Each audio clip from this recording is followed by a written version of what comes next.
3 match সিরিজে প্রথমটিতে হারের পর বাংলাদেশ সিরিজ জিতেছে, এমনটি হয়েছে গত 10 বছরে মাত্র একবার, সেটিও 2015 সালে দক্ষিণ আফ্রিকার বিপক্ষে। আজ শ্রীলঙ্কার সামনে সেই সংখ্যাটাকে 1 থেকে 2-এ নেওয়ার সুযোগ পাচ্ছে টাইগাররা। তাই আজ লঙ্কানদের বিপক্ষে ওয়ানডে সিরিজের তৃতীয় তথা শেষ ম্যাচটি বাংলাদেশের জন্য অনেক গুরুত্বপূর্ণ। তবে পালাকেল্লিতে এই ম্যাচে চোখ রাঙাচ্ছে বৃষ্টি।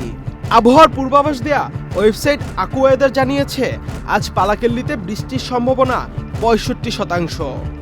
বিকেলে পালাকেল্লিতে আবহাওয়া থাকবে উষ্ণ ও আর্দ্র, তাপমাত্রা থাকবে প্রায় 32 ডিগ্রি সেলসিয়াস, তবে বাস্তবে তা অনুভূত হবে 35 ডিগ্রির মতো। এদিন আকাশে 70% মেঘাচ্ছন্ন থাকার সম্ভাবনা আছে। বান্ডেল থাকলে প্রতি সেনমানিতে টাকা বাঁচবে। বিকাশ সেনমানি বান্ডেল কিনে জিতুন প্রতি লেনদেনে। পালাকেল্লিতে অনুষ্ঠিত সর্বশেষ 5 ওয়ানডেতেও বৃষ্টির বড় প্রভাব ছিল। এর মধ্যে গত নভেম্বরের সর্বশেষ শ্রীলঙ্কা ওয়ানডে সিরিজের তৃতীয় ম্যাচটি হয়েছিল পরিত্যক্ত।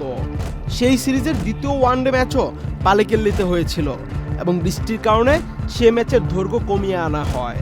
পালাকেল্লিতে ব্যাট ও বলের লড়াইটা বেশ জমে। এ মাঠে ওয়ানডেতে প্রথম ইনিংসের গড় 242। সবচেয়ে গুরুত্বপূর্ণ ব্যাপার হলো রান তাড়া করা দলগুলো এখানে তুলনামূলকভাবে বেশি সফল। মানে সময় গড়ানোর সঙ্গে সঙ্গে উইকেট ব্যাটিং সহায়ক হয়ে ওঠে। আজ বাংলাদেশের একাদশে পরিবর্তন আসতে পারে দুটি। কলম্বোতে দ্বিতীয় ওয়ানডেতে ফিল্ডিং করতে গিয়ে উরুর মাংসপেশিতে চোট পেয়েছিলেন নাজমুল হোসেন। শেষ পর্যন্ত তিনি খেলতে না পারলে দলে দেখা যেতে পারে মোহাম্মদ নাইমকে। এছাড়া পরিবর্তন হওয়ার কথা আরও একটি, পেসার হাসান মাহমুদের জায়গায় দলে ফিরবেন তাসকিন আহমেদ। 3 ম্যাচের ওয়ানডে সিরিজটি 1-1 সমতায়। অঘোষিত এই ফাইনালকে জয় করে দুই দলই চাইবে সিরিজটা নিজেদের করে নিতে। আহমেদ শাফি, চ্যানেল আই।